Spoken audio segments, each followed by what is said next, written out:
उनकी निगाहों में जाने कितने ही रंग समाये हैं, पर हर रंग में मुझे अपना ही अक्ष नजर आता है। अमर ने एकटक प्रतिभा को देखते हुए कहा तो वह हंस पड़ी। चलो आज तुम्हें अपने पेरेंट्स से मिलवा दूँ। अमर ने प्रतिभा का हाथ थामकर फिर से कहा। प्रतिभा खुशी से चीख पड़ी। सच, उसके चेहरे पर शर्म की लाली बिखर गई। माहौल में और भी रंग भरते हुए अमर ने कहा, सोचता हूँ लगे हाथ उनसे हमारी शादी का दिन भी तय करवा लूँ। प्रतिभा ने होले से पलके उठाते हुए कहा, सीधे शब्दों में कहो ना कि तुम मुझे प्रपोज कर रहे हो। इतने निराले अंदाज में तो कभी किसी ने प्रपोज नहीं किया होगा। प्रतिभा की बात सुनकर अमर हंस पड़ा, फिर गंभीर होता हुआ बोला, सच प्रतिभा, बहुत प्यार करने लगा हूँ तुम्हें, और तुमसे जुदा होकर जीने की बात सोच भी नहीं सकता। इसलिए चाहता हूँ जल्द से जल्द हमारे रिश्ते को घर वालों की भी स्वीकृति मिल जाए। ज़रूर मिल जाएगी स्वीकृति। तुम बताओ कब चलना है हमें? कल कैसा रहेगा? एक्चुअली कल सैटरडे है। सुबह निकलेंगे तो शाम से पहले ही लखनऊ पहुंच जाएंगे, फिर संडे वापस दिल्ली। Very good. मैं इंडियन ड्रेस पहनकर चलूँगी ताकि तुम्हारे पेरेंट्स को एक नज़र में ही पसंद आ जाओ। कहकर उसने अपना सिर अमर के कंधों पर टिका दिया। अमर और प्रतिभा एक ही ऑफिस में पिछले 4 सालों से साथ काम करते आ रहे हैं। प्रतिभा पटना की है और दिल्ली में पढ़ाई के साथ पार्ट टाइम जॉब करती है। इधर अमर भी लखनऊ से अपने सपनों को पूरा करने दिल्ली आया हुआ है। दोनों इतने दिनों से साथ हैं, एक दूसरे को पसंद करते हैं, पर आज पहली दफ़ा अमर ने साफ तौर पर प्रतिभा से दिल की बात कही थी। दोनों के दिल सुनहरे सपनों की दुनिया में खो गए थे। अगले दिन सुबह सुबह ट्रेन थी। प्रतिभा ने एक सुंदर हल्के नीले रंग का फ्रॉक सूट पहना है। उस पर गुलाबी रंग का काम किया हुआ दुपट्टा लिया, माथे पर नीले रंग की बिंदी लगाई, होठों पर हल्का गुलाबी लिपस्टिक लगाकर बालों को खुले छोड़ दिए। हाई हील्स पहनकर जब वह अमर के सामने आई तो वह आहें भरता हुआ बोला, आज तो महताब ज़मीन पर उतर आया है, साथ साथ चलेगी रोशनी सारी रात। मिस्टर शायर, आप कहें तो हम प्रस्थान करें? मुस्कुरा कर प्रतिभा ने कहा, और दोनों एक दूसरे का हाथ पकड़े और आगे बढ़ गए। पूरे रास्ते दोनों भावी जीवन के सपने देखते रहे। घर पहुंचकर अमर ने बेल बजाई तो प्रतिभा का दिल धड़क उठा। वह पहली बार अपनी भावी सास ससुर से मिलने वाली थी। दरवाज़ा अमर की माँ ने खोला। पीछे से उसके पिता भी आ गए। प्रतिभा ने जल्दी से दुपट्टा सिर पर रखकर सास ससुर के पैर छुए और आशीर्वाद ले लिया। सास ने उसे गले से लगा लिया और प्यार से अंदर ले आई। इधर प्रतिभा इस बात को लेकर चकित थी कि पहली बार मिलने के बावजूद उसे अमर के माता पिता का चेहरा जाना पहचाना सा लग रहा था। वह असमंजस की स्थिति में थी। थोड़ी देर की बातचीत के बाद आखिरकार उसने अपने मन की बात बोल ही दी। इस पर अमर के पिता एकदम हड़बड़ा से गए, मगर जल्द ही संभलते हुए बोले, देखा होगा बेटी तुमने कहीं आते जाते। फिर बात बदलते हुए पूछने लगे, तुम पटना में कहाँ रहती हो? जी, कंकर बाग में। जवाब देकर प्रतिभा ने फिर सवाल किया, पर अंकल आप दोनों तो लखनऊ में रहते हो और मैं दिल्ली में। आप कभी अमर से मिलने दिल्ली आए भी नहीं हो, फिर मैंने आप दोनों को कहाँ देखा होगा? अमर की माँ ने बात बात पर संभालने की कोशिश की और बोली, बेटी एक जैसे चेहरे वाले भी बहुत से लोग होते हैं। वह सब छोड़ और यह बता कि तुझे पसंद क्या है, वही बना देती हूँ। प्रतिभा तुरंत उठ गई और बोली, अरे आंटी आप बैठो, मैं बनाती हूँ ना। इसके बाद प्रतिभा ने कोई सवाल नहीं किया। खाते पीते और बातें करते कब रात हो गई पता ही नहीं चला। सास ने प्रतिभा को अपने कमरे में सोने के लिए बुला लिया। प्रतिभा ने टेबल पर रखी तस्वीरें देखते हुए पूछा, आंटी जी अपनी पुरानी तस्वीरें दिखाइए ना, और आप दोनों की शादी की तस्वीर भी। अरे बेटी अब पुरानी तस्वीरें कौन निकाले, अंदर कहीं संदूक में पड़ी होंगी, और वैसे भी हमने कोर्ट मैरिज की थी, कोर्ट मैरिज? क्या बात है आंटी, उस जमाने में आपने कोर्ट मैरिज कर ली। अब चल सो जा प्रतिभा, पुरानी बातें याद करने से क्या फ़ायदा, कहकर सास करवट बदलकर सो गई। इधर प्रतिभा सोच में डूबी रही। अगले दिन दोनों दिल्ली के लिए वापस रवाना हो गए। प्रतिभा के मन में भी अभी भी कुछ उलझने थी, मगर अमर बहुत खुश था। प्रतिभा को लेकर उसके माँ बाप का रिस्पॉन्स पॉजिटिव जो था।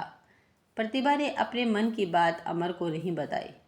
वह उसकी खुशी में कोई बाधा पहुंचाना जो नहीं चाहती थी। दिल्ली पहुंचकर प्रतिभा ने नेट पर खोज खबर निकालने की कोशिश की, मगर कुछ पता नहीं चला। फिर उसने अमर के माँ बाप के साथ अपनी फ़ोटो अपने पेरेंट्स को शेयर की और लिखा, यह फ़ोटो मेरे सबसे अच्छे दोस्त के मम्मी पापा की है। उनसे पहली बार मिलने के बावजूद उनका चेहरा जाना पहचाना सा लगा। क्या आप इन्हें पहचानते हैं? प्रतिभा के पिता ने जवाब दिया, चेहरे पहचानने से लगते हैं, पर याद नहीं आता कि कौन है।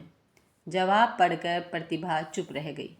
धीरे धीरे यह बात उसके दिलो दिमाग से उतरती गई।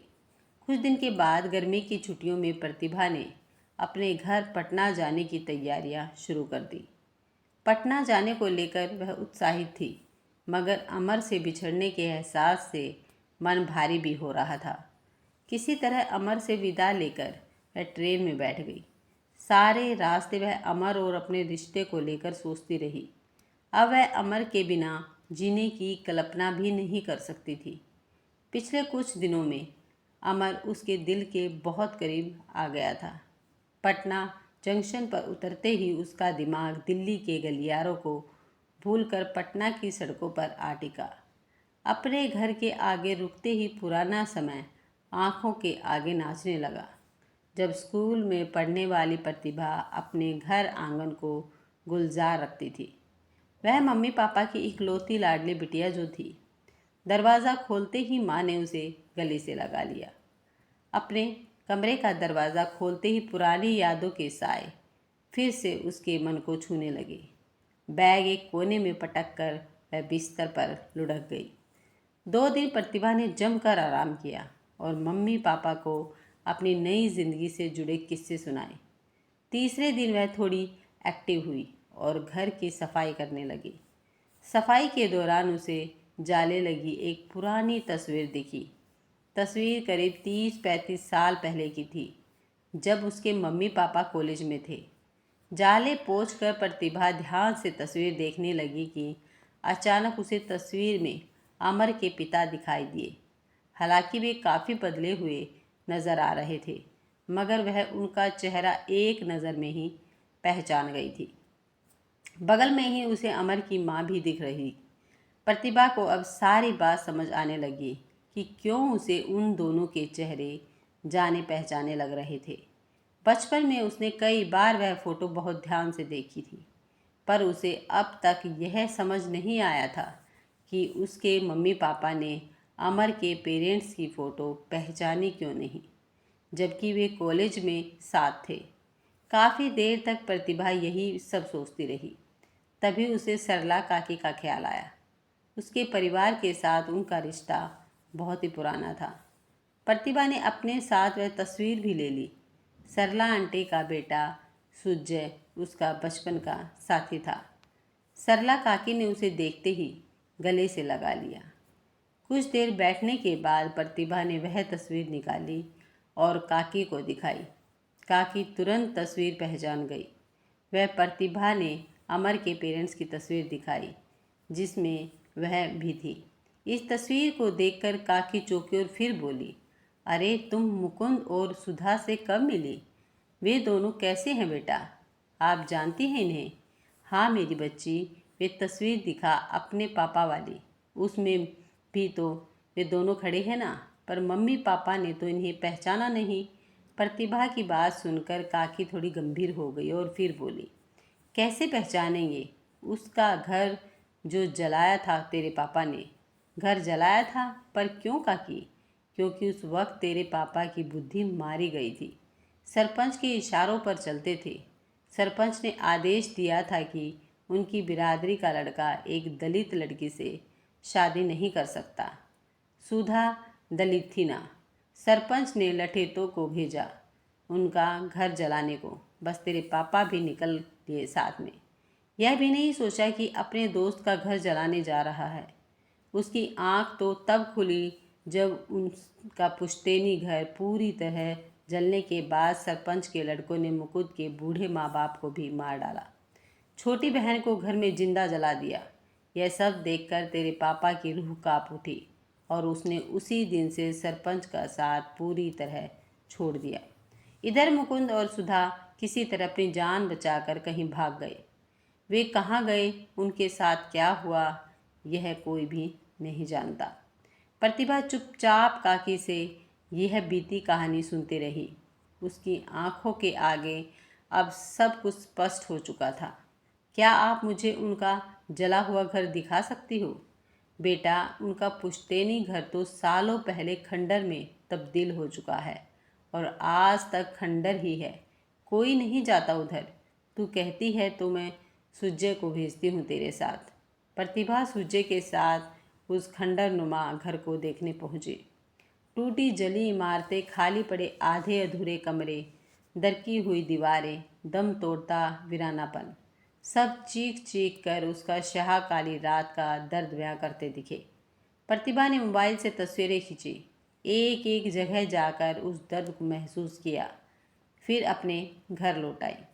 दिल्ली आकर वह अमर के पिता से मिली और भरी आंखों से उन्हें धन्यवाद कहा तो उन्होंने चौंकते हुए प्रतिभा की ओर देखा। प्रतिभा ने कहा, अंकल, मैं पटना के कंकड़ बाग में उसी मोहल्ले में रहती हूँ जहाँ कभी आप दोनों भी इतनी मुसीबतें आने के बाद भी आपने आंटी का साथ नहीं छोड़ा, अपने प्यार को निभाया, इतनी हिम्मत दिखाई। You are great uncle. उसकी बातें सुनकर अमर के पिता की आंखें भर आई। वे समझ गए थे कि जो राज उन्होंने बेटे से भी छुपाया वह सब बहू जान चुकी है। अमर के पिता ने प्रतिभा के सर पर आशीर्वाद का हाथ रखा और फिर होले से मुस्कुरा दिए। प्रतिभा ने फैसला कर लिया था कि अब वह जल्द ही अमर से शादी कर लेगी, मगर अपने पिता को इस शादी में नहीं बुलाएगी। अमर से भी सच्चाई छिपा कर रखेगी।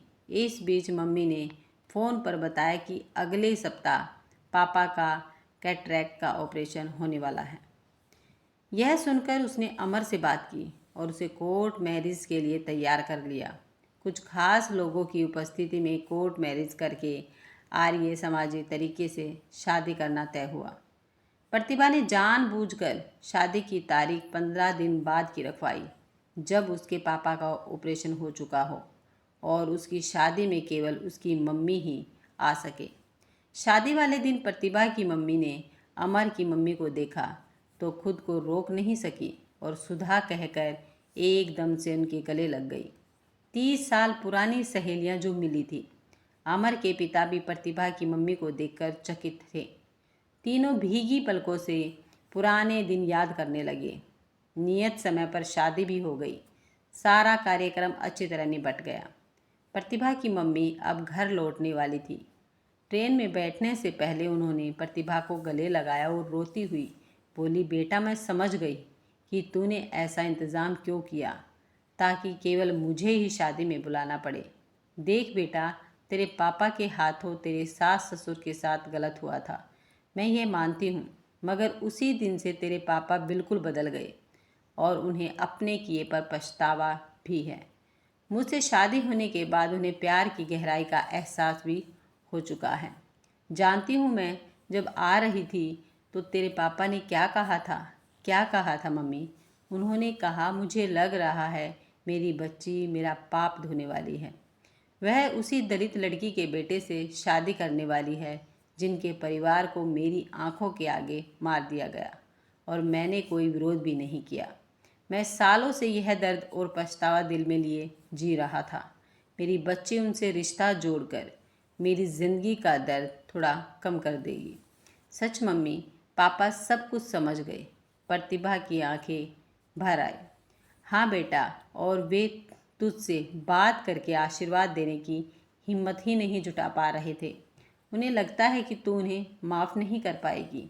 ऐसा नहीं है मम्मी, पापा को कहना हम जिंदगी की नई शुरुआत करेंगे, कहकर उसने मम्मी को गले से लगा लिया। उसकी आंखों में खुशी के आंसू थे। अगर आपको ये कहानी पसंद आई है तो वीडियो को लाइक, शेयर और सब्सक्राइब करना मत भूलिएगा।